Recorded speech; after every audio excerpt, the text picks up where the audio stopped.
Earlier this month, Reminder Publications expanded to include Easthampton, Southampton, and Westhampton editions of its flagship weekly, The Reminder. You heard that right, a print newspaper expanding. And at a time when many other news outlets are ordering furloughs or even cutting staff. How did The Reminder do it? Here's what G. Michael Dobbs, managing editor of Reminder Publications, said. We have been lucky to realize a format that seems to be very popular with people. And that format is a weekly community newspaper covering a lot of the things that daily newspapers used to cover, but for various reasons are not covering. And we deliver this to people's homes unless they don't want it, and then we take them off the delivery list. It's a free service.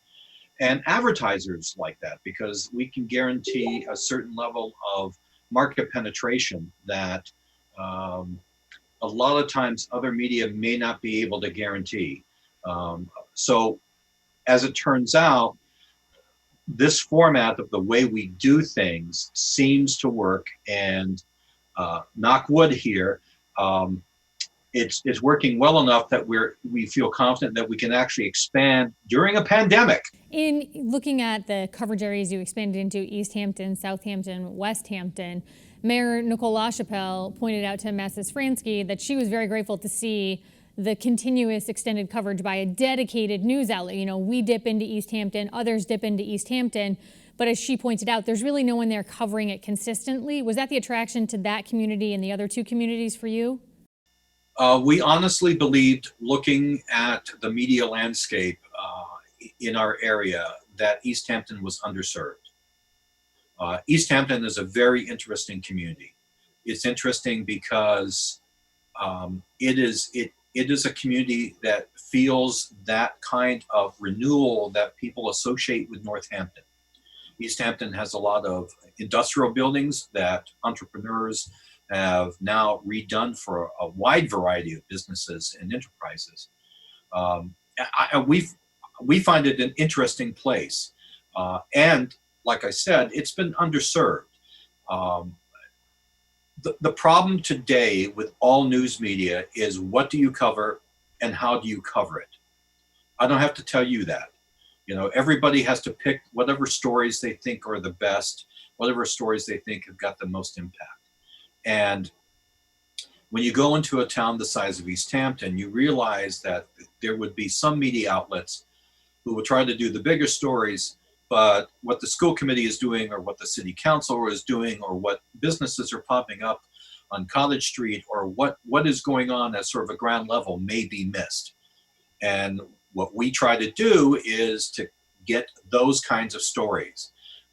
I've tried to explain our news coverage. Our news coverage is the most immediate things. In other words, we talk about why garbage may not be picked up in your community, or how come the streets aren't being plowed, or what the tax rate is. All those things that can more immediately affect a person living in a particular town than perhaps some of the, quote, bigger issues.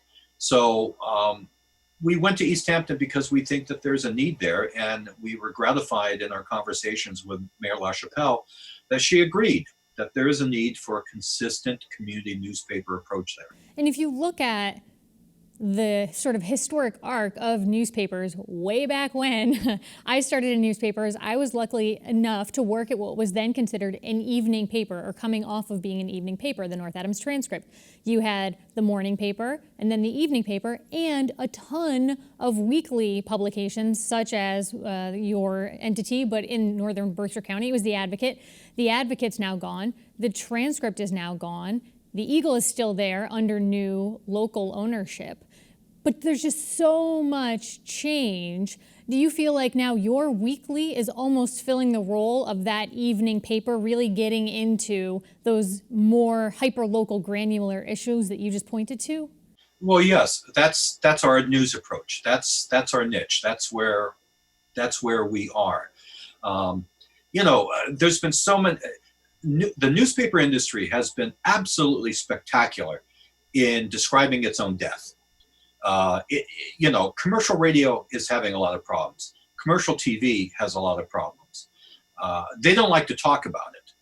But for some reason, newspapers have been just pumping out story after story about how miserable our industry is. Nobody's going to read print. Everything's got to go to digital. And you guys do have a digital presence. We shouldn't overlook that. But you still have the print product, which, to your point, everybody in the industry has been saying is dead before it even was gone. Right. And here's the real issue. Editor and Publisher did a story years ago talking about the profit margins. Newspapers traditionally had immense profit margins, especially compared to other kinds of commercial activity. When things started shifting, especially with the advent of the web, newspaper groups looked at how do we cut costs in order to maintain the profits and the level of profits that we really like. And unfortunately, what they started doing is to cut content and content creation. When you are eliminating the very things that people are buying a newspaper for, you're on a slippery slope. The other thing that's really affected newspapers is the dominance of national and regional chain stores and whether or not they want to advertise newspapers. Now, our weekly format is geared to deliver those circulars, the weekly circulars from any number of local and regional chains, national chains, into the hands of the people that they want to get to.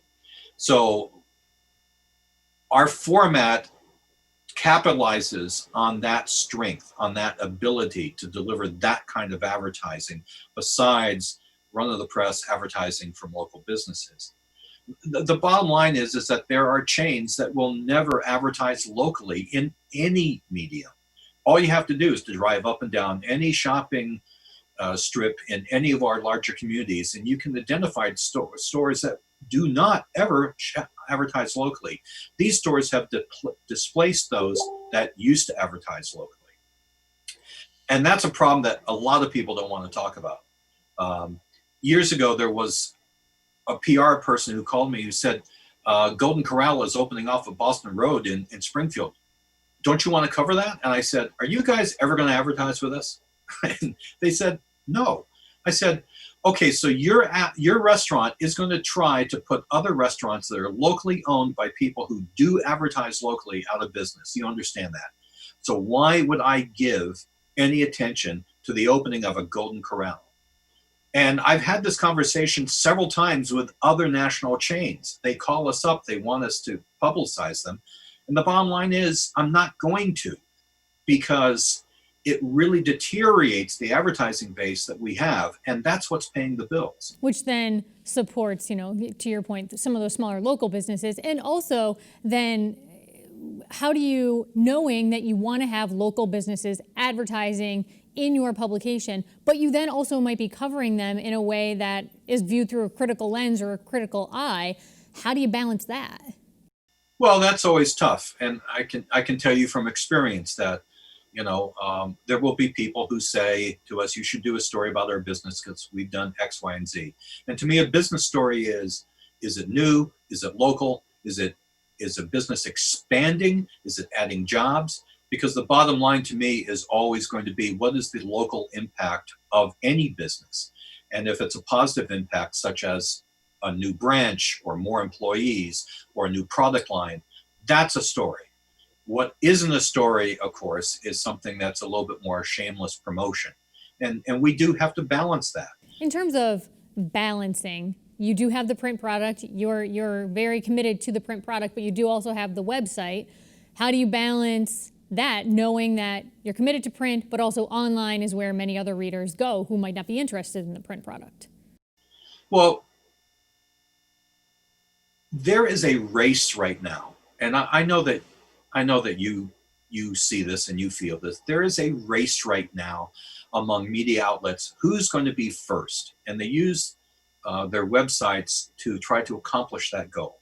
There's always been a race. I mean, when you had competing newspapers back in the day in major cities where they were printing 2, 3, 4 editions a day and changing those editions because of breaking news. I mean, there's always been that kind of competition.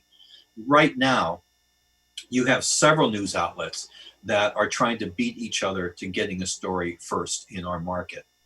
I I will be the first to admit I can't compete that way. I cannot.